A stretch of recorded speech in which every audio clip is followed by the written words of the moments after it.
गोरी गोरी बाल लंबा काला काला रसवा से भरल होठा बना लेला तो ही लागे लगा हो मैं सबसे कम बोला तोहर कमर ये जान एक नंबर के बाबू तोहर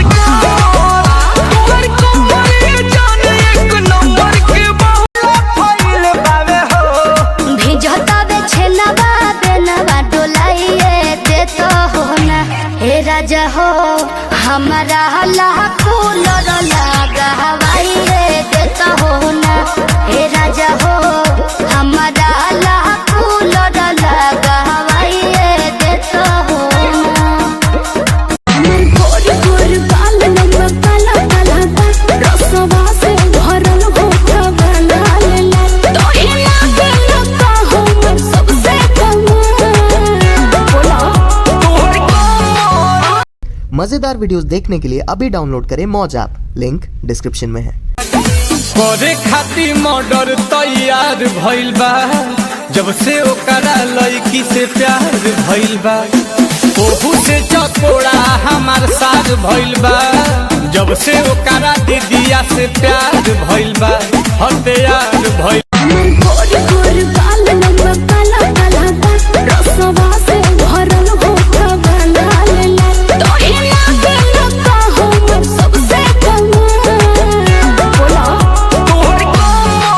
मर पक्का है न मरल पहिले बड़ा लागत पौआ राम के चढ़ैले बड़ा आऊं झांसे में मैं इतनी पागल नहीं अरे पागल नहीं समझे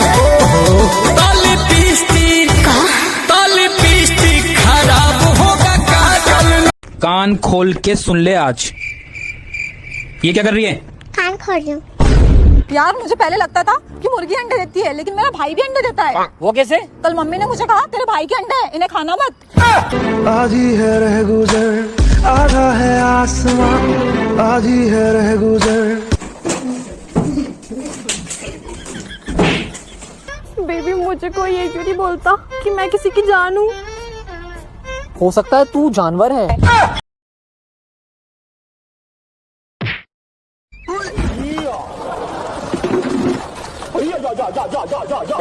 मजेदार वीडियोस देखने के लिए अभी डाउनलोड करें मौज ऐप, लिंक डिस्क्रिप्शन में है। गोरी गोरी बाल लंबा काला काला रसवा से भरल होठा बना लेला तो ही लागे लगा हो मैं सबसे कम बोला माथा पे मेहरी के बोझ मिलेगा हमेरा जैसन मरद ना सोच मिलेगा लभा वाला तो रोज रोज मिलेगा हमारा इंतजार अब करे पड़ी भरोसा जवानी देखी जवान कहिलू खाली काल चहेलू नहीं मान हरस कहिलू खाली काल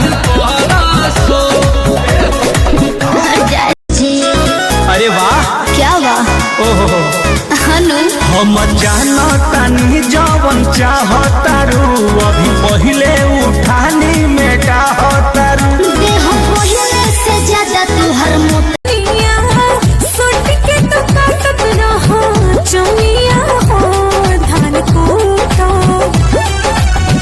हमहू जवान बानी तू जवान मजा लूटा ओह तारू कहे कि धनवा ले बहो का बोलो मुझे आके जरा दे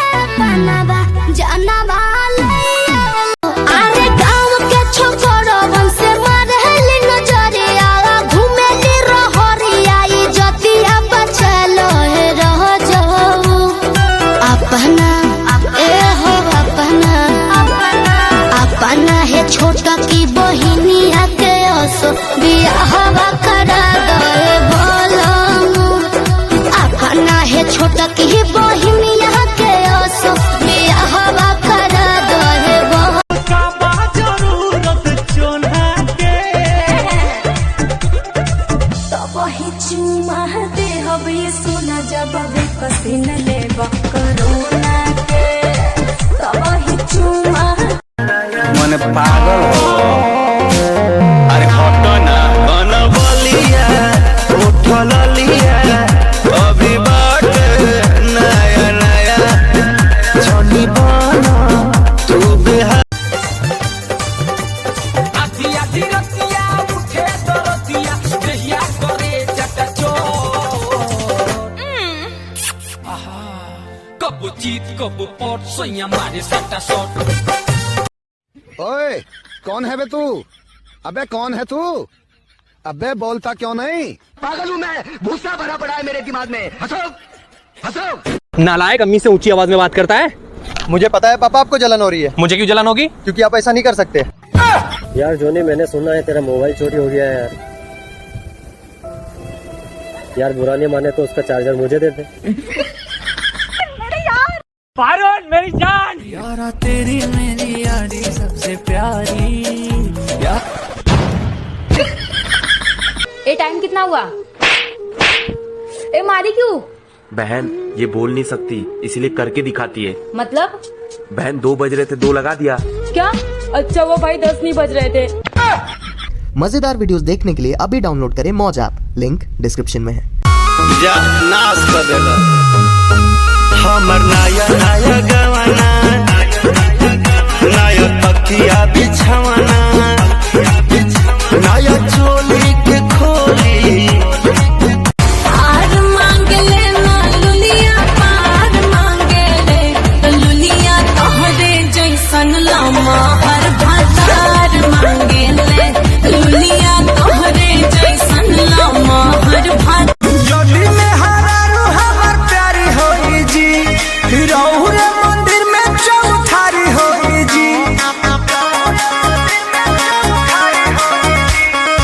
मजेदार वीडियोस देखने के लिए अभी डाउनलोड करें मौज ऐप, लिंक डिस्क्रिप्शन में है।